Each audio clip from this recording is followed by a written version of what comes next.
highlights channel of the Ranveer Show. This is TRS Clips.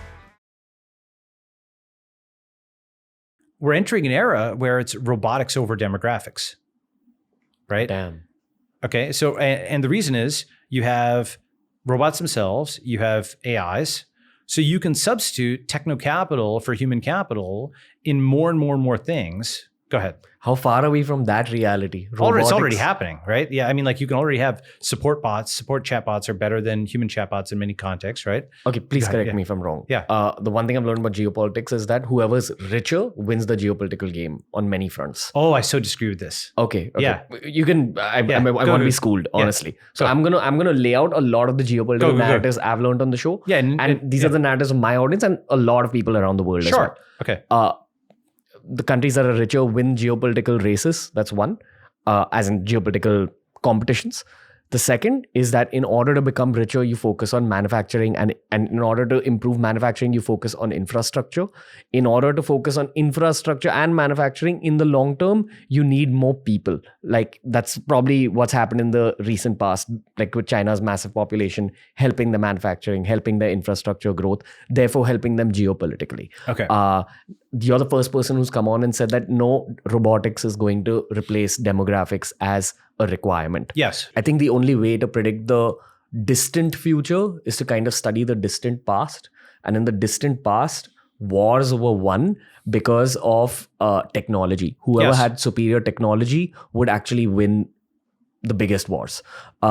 I think a repeat of that is going to happen. So whoever's the technological leader in the world will probably come out in the geopolitical race. Yes.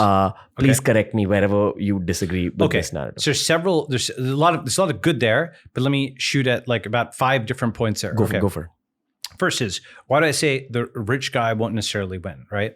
Well, San Francisco is spending $300 million on a bus lane, and India landed a probe on the dark side of the moon for 1/4 the price of that.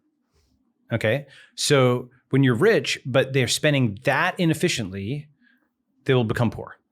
It's that whole Joe Rogan narrative about soft times create soft people. Yeah, exactly. I mean, this is all, the US's main export is the dollar. Like leave aside Tech America. Okay.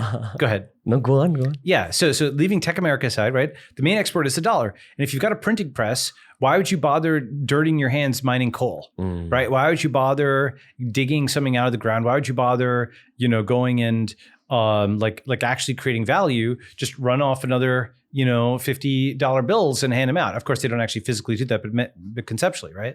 So the problem is that when you do that, everybody else gains the capability to make stuff. China makes stuff, right?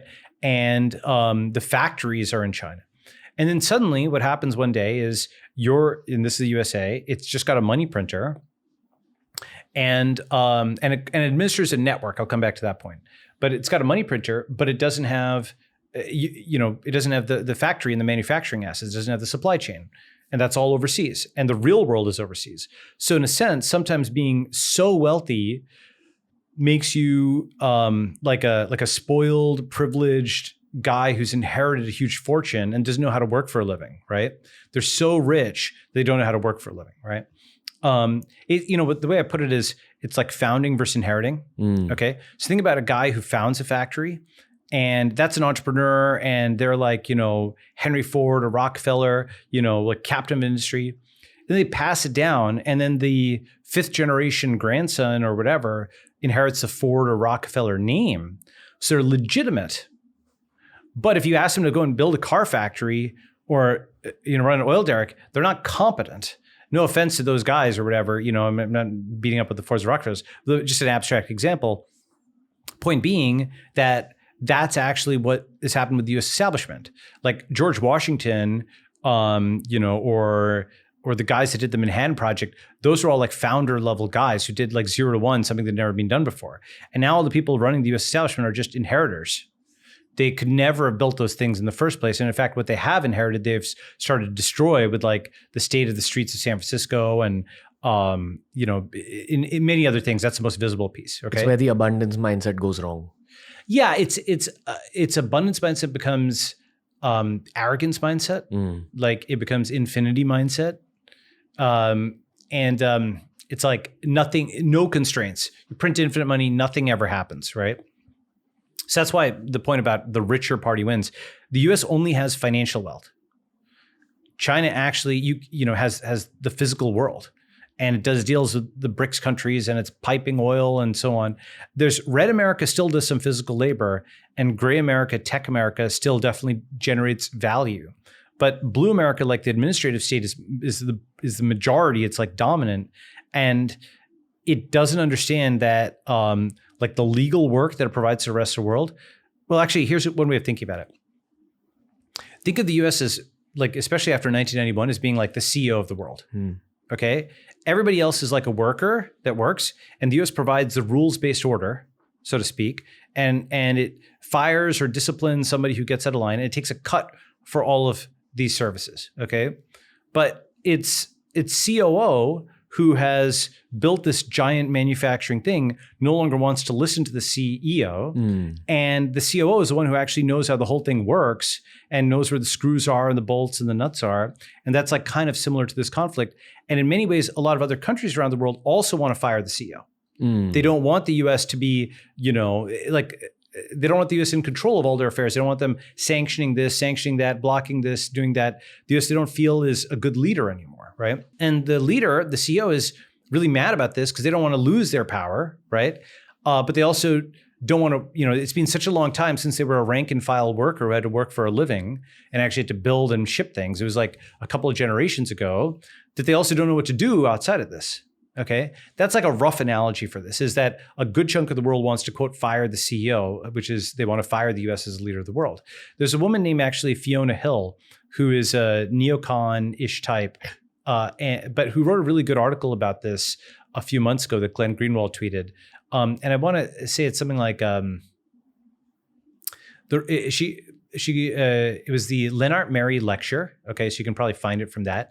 And she talked about how, when people talk about Ukraine, they're talking about Ukraine as a proxy war of the US versus Russia. Yeah. But she, and this is an American neocon who supports that war and so on, she's like, actually, in many ways, it's a proxy war of the world using Russia against the US order. Wow.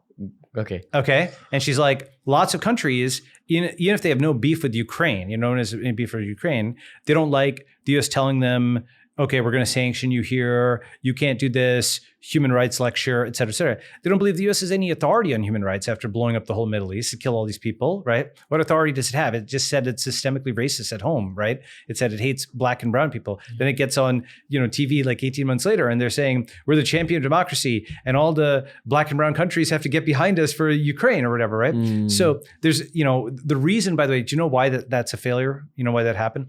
Because in 2020, Democrats were running against Republicans. So it was to their interest when they're fighting Republicans to say, America's systemically racist. Oh my God, we're so bad. And then, they won that battle. Then when they're fighting Russians, now they're the champion of democracy. Okay. And so what's happened is, because of the internet, the domestic propaganda and the foreign propaganda can be seen by the same person, and the context collapses, right? And that's new.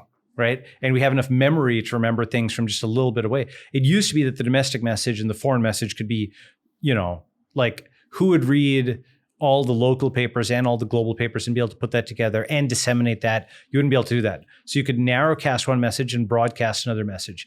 And that's not what's there anymore. Okay. Coming back to your thing about, you had a story about the factors of things that would lead to geopolitical dominance. Yes. And we were talking about robotics and demographics. So one is, wealth alone doesn't get you there, or rather, money alone doesn't get you there, because if you spend it very inefficiently, you get stuff like what we talked about. Number two is, it's not sheer quantity of population. The huge part of the Industrial Revolution was going from your strong back to effectively mining muscle out of the ground with coal and oil and so on, right? And that's why, we call it horsepower, right? You've heard like a horsepower engine. In a sense, where it comes from is, if I was to have a bunch of horses pull this cart, how many would I need? Versus replace those horses with an engine. What is the horsepower of that engine? Like, that's conceptually where it comes from, okay? So you're like mining the muscle of a horse or a human out of the ground as a rock. or a barrel of oil, right? A rock of coal or barrel of oil. And that completely changed the world because we could replace muscle with something artificial. Now with AI, we can replace brain with something artificial, right? You can replace muscle with coal, and you can replace brain with silicon.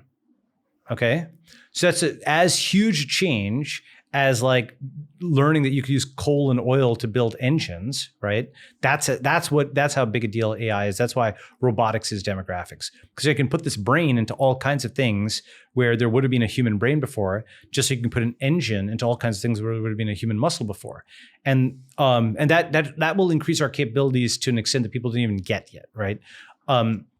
It's a new huge factor in the geopolitical race of the world. Yes, but it's also it's at the scale of like oil. Gotcha. Right, in terms of how it just transforms what humans do. Okay, at coal, it's like that, right? You're replacing something where you need to have a human in the loop, or you just don't. So these are playlists made especially for you. We've tailor-made learning experiences for you on DRS Clips.